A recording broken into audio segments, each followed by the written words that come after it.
প্রিয় দর্শক বন্ধুগণ নমস্কার, গুড মর্নিং, সুপ্রভাত। আজি 27 অক্টোবর 2025 সোমবার আসিଅଛି ନୂତନ ଅପଡେଟ୍ ନେଇ ଓଡ଼ିଶା ରାଜ୍ୟର ପାଣିପାଗ ବିଷୟରେ, ଯାହାକି ଆପଣମାନେ ନିହାତି ଦେଖିବା ଦରକାର।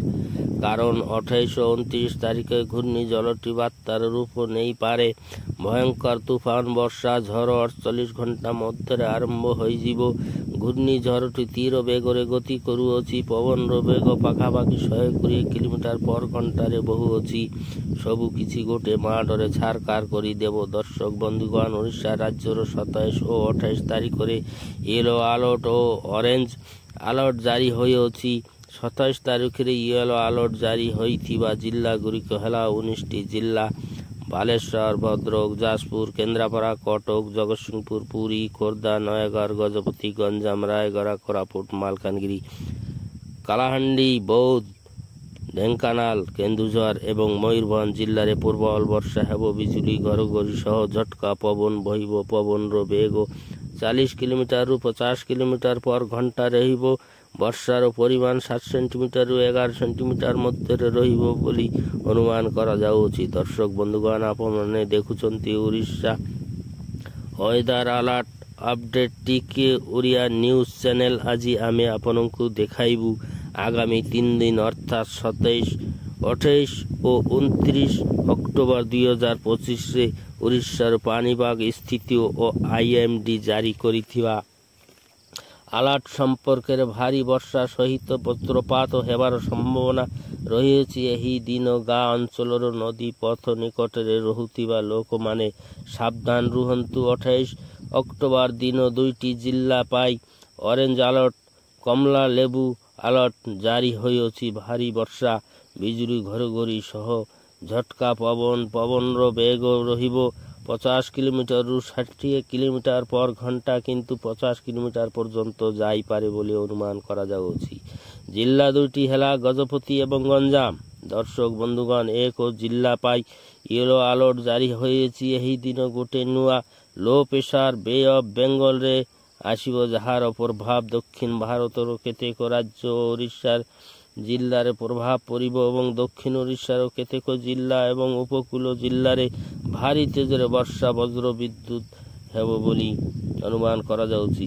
ବିଜୁଳି ଘଡ଼ଘଡ଼ି ସହ ଝଟକା ପବନ ବହିବ। ପବନର ବେଗ ରହିବ 40ରୁ 50 କିଲୋମିଟର ପର ଘଣ୍ଟା ଏବଂ 50 କିଲୋମିଟର ପର୍ଯ୍ୟନ୍ତ ଯାଇପାରେ ବୋଲି ଅନୁମାନ କରିଛନ୍ତି ଆଞ୍ଚଳିକ ପାଣିପାଗ ବିଭାଗ। ଜିଲ୍ଲାଟି ହେଲା ପୁରୀ। ଦର୍ଶକ ବନ୍ଧୁଗଣ, 28 ଓ 29 ଅକ୍ଟୋବର ତୁଫାନି ପରିସ୍ଥିତି ଏହି 2 ଦିନ ହେବ ସବୁଠାରୁ ଗୁରୁତ୍ୱ। ପାଣିପାଗ ବିଭାଗ 5ଟି ଜିଲ୍ଲାକୁ ରେଡ୍ ଆଲର୍ଟ ଏବଂ 6ଟି ଜିଲ୍ଲାକୁ ଅରେଞ୍ଜ ଆଲର୍ଟ ଜାରି କରିଅଛି। ଏହି ଅର୍ଥ ହେଲା ତେଜ ବର୍ଷା, ଝଡ଼ ତୁଫାନ, ବଜ୍ରପାତ ସହିତ ପାଣି ଅତ୍ୟନ୍ତ ସ୍ଥିର ହେବ। ସମସ୍ତେ ଘରରୁ ବାହାରନ୍ତୁ ନାହିଁ। ବିଦ୍ୟୁତ୍ ଯନ୍ତ୍ରପାତି ଦୂରରେ ରଖନ୍ତୁ ଓ ଅନାବଶ୍ୟକ ଯାତ୍ରା କରନ୍ତୁ ନାହିଁ। 5ଟି ଜିଲ୍ଲା ହେଲା ଗଜପତି, ଗଞ୍ଜାମ, ରାୟଗଡ଼ା, ମାଲକାନଗିରି ଓ କୋରାପୁଟ ଜିଲ୍ଲାରେ ପ୍ରବଳରୁ ଅତି ପ୍ରବଳ ବର୍ଷା, ବିଜୁଳି ଘଡ଼ଘଡ଼ି ସହ ଝଟକା ପବନ ବହିବ।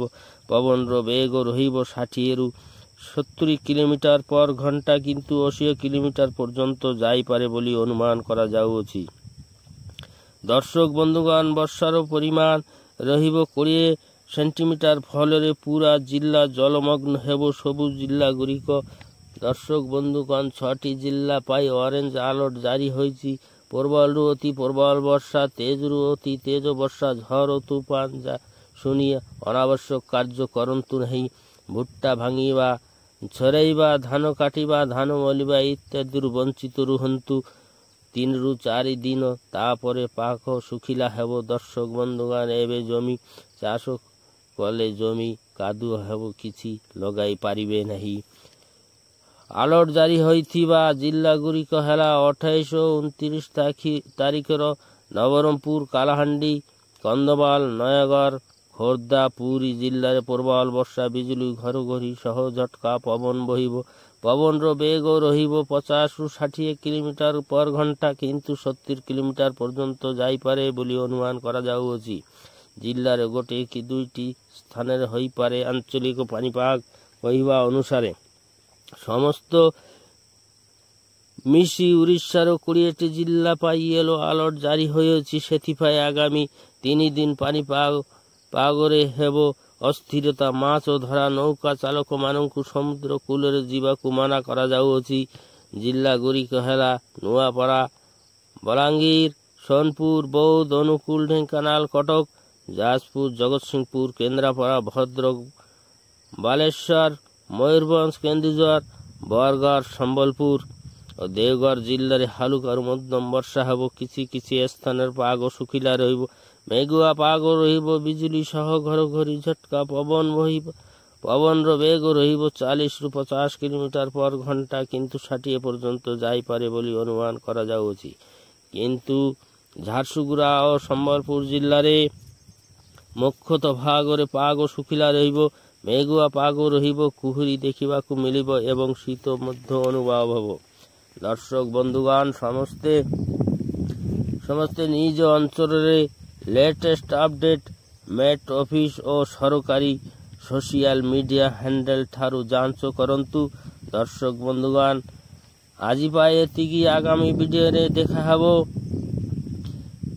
ବନ୍ଧୁଗଣ, ଆପଣମାନେ କେଉଁ ଜିଲ୍ଲାରୁ ଦେଖୁଛନ୍ତି କମେଣ୍ଟ ମାଧ୍ୟମରେ ଜଣାଇବେ ବୋଲି ଅନୁରୋଧ ରହିଲା। କିନ୍ତୁ ଦିନସାରା ଭଲ ରୁହନ୍ତୁ, ସୁସ୍ଥ ରୁହନ୍ତୁ, ମସ୍ତ ରୁହନ୍ତୁ ବୋଲି ମୁଁ କାମନା କରୁଅଛି। ଏହା ଥିଲା ଆଜିର ଓଡ଼ିଶା ୱେଦରର ବିଗ୍ ଅପଡେଟ୍।